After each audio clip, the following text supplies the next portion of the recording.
Para você que se preocupa em cuidar da casa e vive em busca de informações sobre a economia brasileira, assunto muito discutido, porém pouco entendido, vamos entender um pouco o que é inflação. A inflação nada mais é que a alteração média dos preços e afeta a vida de todos, desde a dona de casa, o pequeno e o grande empresário, por meio dos juros e o governo. Isso ocorre porque o Brasil tem vivido a pior fase do crescimento econômico em comparação aos últimos anos. O crescimento acelerado da inflação, que acumula acima do teto da média, tem preocupado todos os economistas. O índice utilizado para o cálculo da inflação é o IPCA, Índice Nacional de Preços ao Consumidor Amplo. Este índice traz dados oficiais que servem como referência para o Instituto Brasileiro de Geografia e Estatística, o IBGE, calcular a meta estabelecida pelo Banco Central Brasileiro. Esse indicador reflete o consumo de vida e a renda das famílias brasileiras. Como podemos ver, nos últimos 3 anos, a inflação ficou em patamares bem altos. Vamos entender como isso funciona dentro do IPCA. Existem 3 grupos distintos: preços livres, preços administrados e preços dos serviços.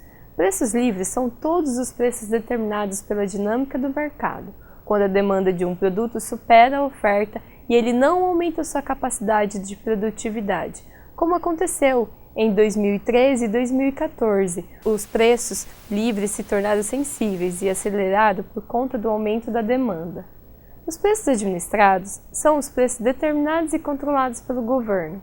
Encontramos os preços administrados no gás encanado, na gasolina, nas taxas de água e esgoto, nas tarifas de telefonia, no pedágio, no transporte público e nas taxas de cartório.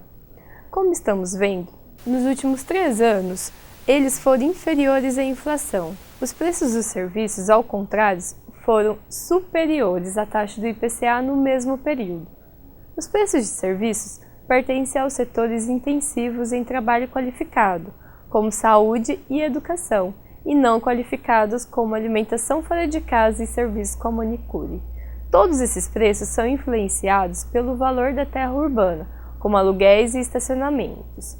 Como podemos observar, a inflação acumulada no período foi de 18,53% e os preços administrados de apenas 9,81%. Isso significa que, para conter a inflação, o governo camuflou parte dela e essa política foi mudada depois da eleição e por isso temos o começo de 2015 com a inflação tão alta. Já em maio superamos a meta do ano todo, que era de 4,5%, e estamos com 4,65%. O governo está começando a soltar os preços e tudo leva a crer que no final do ano chegaremos perto de 10%. Mas de onde vem a inflação? Ela nasce sobretudo da relação dos gastos públicos, que nos últimos 3 anos pioraram muito. Isso puxa a inflação, pois a política fiscal não está sendo bem conduzida, ou seja, o governo está gastando mais do que arrecada. Para entender melhor, observe o gráfico. Esse déficit de 6% nas contas públicas em 2014 significa que no ano passado faltaram mais de 330 bilhões no caixa público.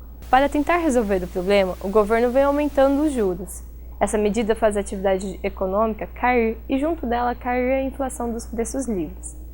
Agora vamos entender com a Daniele de que forma a inflação tem afetado nossa região do Oeste Paulista.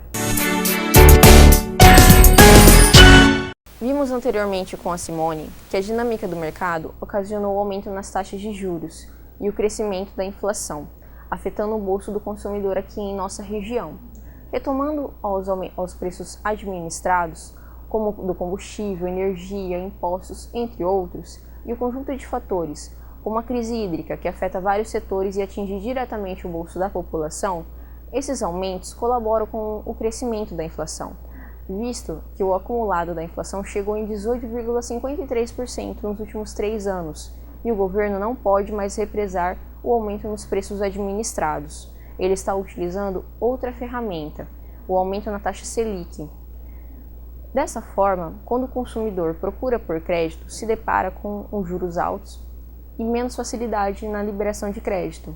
Isso porque a inflação gera alta nos preços dos produtos, fazendo com que diminua o consumo, causando um efeito cascata, a perda do poder do consumidor, as indústrias deixando de contratar ou até mesmo demitindo por conta dessa diminuição no consumo. Nessa situação, o consumidor acaba privilegiando as contas que são fundamentais, o que pode ocasionar nos atrasos das contas consideradas menos importantes, e o resultado é o endividamento.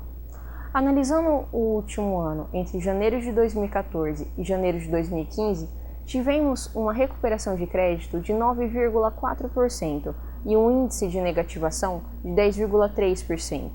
Esses dados mostram a dificuldade do consumidor, pois além do número de negativamentos serem maior do que os que voltaram a ter crédito, temos que levar em consideração as exclusões automáticas. Para você que ainda não sabe, após o período de 5 anos, os inadimplentes recebem uma chamada exclusão, ou seja, seus nomes saem do SCPC, mesmo que suas dívidas não foram quitadas, e assim mesmo, com a exclusão, o índice de inadimplência aumentou. Se de um lado o consumidor está com medo de gastar, o cenário apresentado às empresas é menor linha de crédito, juros altos e a incerteza política, e um mercado com medo de dar crédito. Com tudo isso, a única certeza é que o consumo vai cair. Fica a dica: você que fornece crédito, tenha cautela, e você, consumidor, gaste dentro do seu orçamento e até a próxima.